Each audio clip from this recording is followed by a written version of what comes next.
Hey y'all, how's it going? It's your boy Kanar Lewis. We in the flesh. We doing it right. And I'm here today to talk to you about another topic. I know it's been a while, and that's about recognizing drift. Man, I know it sucks when we're hurting, when we're in pain, we're exhausted, we're burnt out, and a day goes by, a week goes by, a month goes by, maybe even a year for some of us. And time starts to add on, and we start getting further and further away from where we thought we were supposed to be at. But we're in this whole other area, we're in this whole other headspace, and we don't know what's going on. I think it's important to understand why we're hurting in the first place. Understand what's going on inside of us, because for most of the time we are hurting, we are in pain, but we're letting it go. We're like, oh, whatever. But our body knows that we're in pain.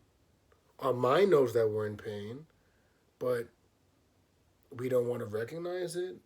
We don't want to do anything about it because it's uncomfortable. It's uncomfortable facing a reality that we're not so happy about. So sometimes we drift. Sometimes we pull away on purpose.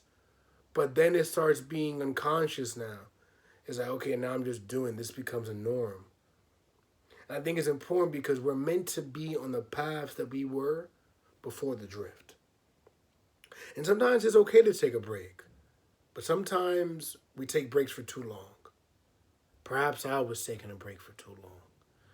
And I think it was hard to pull myself back because I didn't have any hope. I didn't have any faith that I could actually get back, that I could actually do something. Because when we're hurt and we're in pain, all we sometimes see is red. All we sometimes feel is tears, and we're depressed and we're going through it and we don't know how to get back.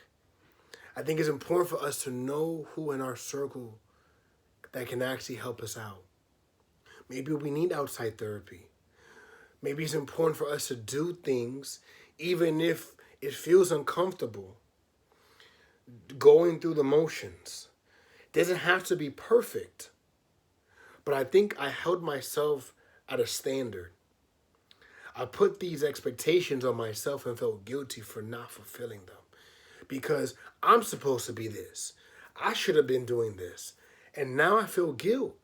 Now we feel guilt. Now we feel shame. And we beat ourselves up to the point where we don't even want to exist in the space that we know we're supposed to be in. So we drift and we get away. But again, the day goes by, the weeks go by, the months go by, and we look at ourselves in the mirror and we're not so happy. At least I wasn't so happy. And I had to do something. And it started with me going to the gym a little bit, starting there. It started with me talking about it a little bit more with my partner. It started me breathing and rescheduling and having faith that it's going to work out. Sometimes it's hard to see that because you're in it. But you don't got to worry about the finished product. The finished product is not for us to determine. All we need to worry about is the page that we're on, the sentence that we're reading. We get so caught up in trying to know the ending, finish the book, that we haven't even finished the chapter. We haven't even finished the season.